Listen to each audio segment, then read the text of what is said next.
Hi, welcome back. This is just a silly little 20-minute drawing I did while sitting outside. You'll be able to see the trees moving in the top left corner, and the lighting will change sometimes, so just so you know, lighting changes when you're outside. Isn't that crazy?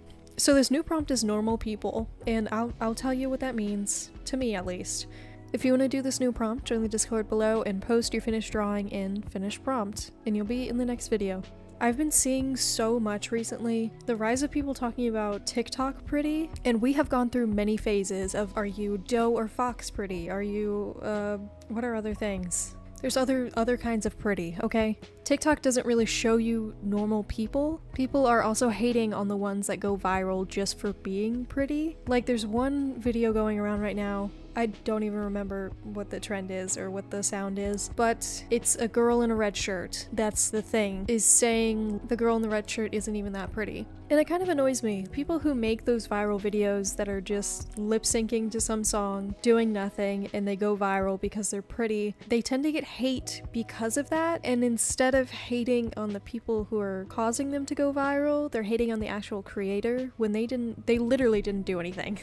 They sat there and lip synced to a song. But then you get the likes that come through and the comments of what's your makeup routine, what's your skincare routine, what's your diet, just comments complimenting them, and the people just liking the video because they're like, wow, you're pretty, I'm gonna like the video. Like I've said, it's not the creator's fault that they went viral, and for people just hating on a random person existing is really weird to me.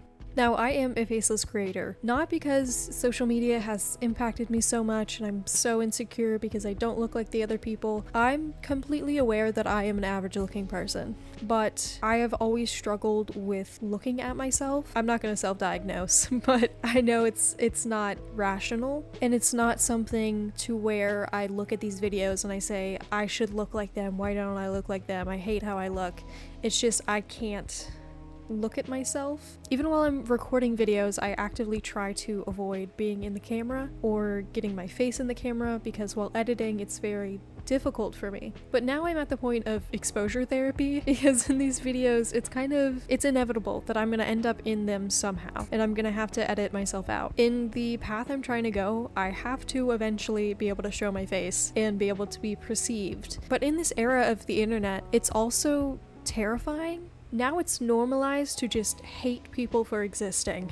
And I know for a fact my content would do better, most likely, if I was in front of the camera and was more present in my videos, but at this point I'm not mentally able to handle that. I'm working on it, but currently no. People have this sense of anonymity that makes them encouraged to say whatever they want. They say the quiet parts out loud, okay? And I think it gives people a sense of power to just be mean for no reason and then scroll past, because for them it's just a few words and then it's gone. But you multiply that by a few hundred people seeing the video and you have a plethora of comments in that same vein, and it's very easy to detach videos from actual people. When you're scrolling through your phone, you don't see these people as people. And I started really realizing that when I started doing these YouTube videos. As I'm doing my studies for cinematography and just watching YouTube videos, I started to realize that videos aren't real. I'm not trying to send either of us into a spiral right now.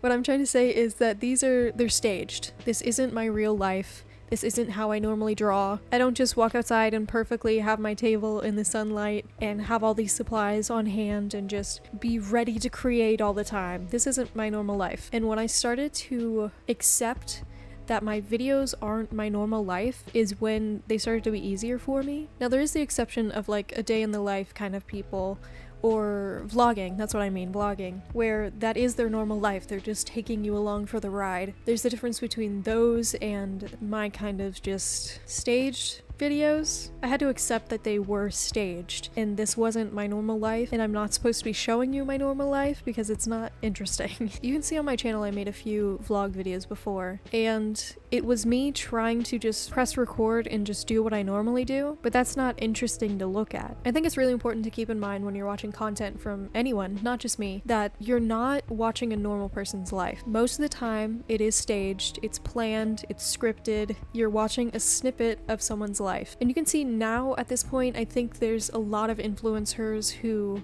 get a lot of traction because of their ability to make you feel like you're part of a normal life. Like they're a normal person and you're watching their normal life. Who comes to mind? Like, who am I trying to think of? Emma Chamberlain, Brittany Broski. They feel like normal people just showing you what their life is like and their normal thoughts and just being normal people. They don't feel as staged as others might. You know, even in art, we idealize people. In my work, I tend to draw unconventionally attractive people. At least I think so, most of the time. It's something that I enjoy doing because they look like normal people.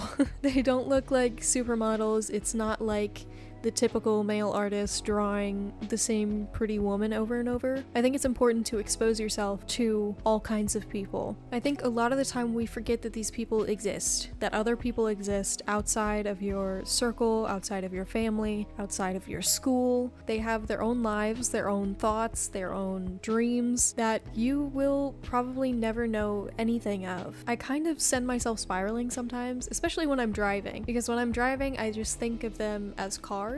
I'm just like, oh, these are other cars on the road. But then I'll get myself thinking, oh, there's people in these cars and they have their own thoughts and they're probably thinking that I'm just another car. And yeah, I kind of spiral a little bit. It's fine. I'm fine, I swear. If you want to do the prompt this time, draw someone normal. Draw someone doing laundry or driving or gardening or doing their homework. They're not superheroes. They don't have special powers. I've been talking for 18 minutes. So much fun. Okay, see ya.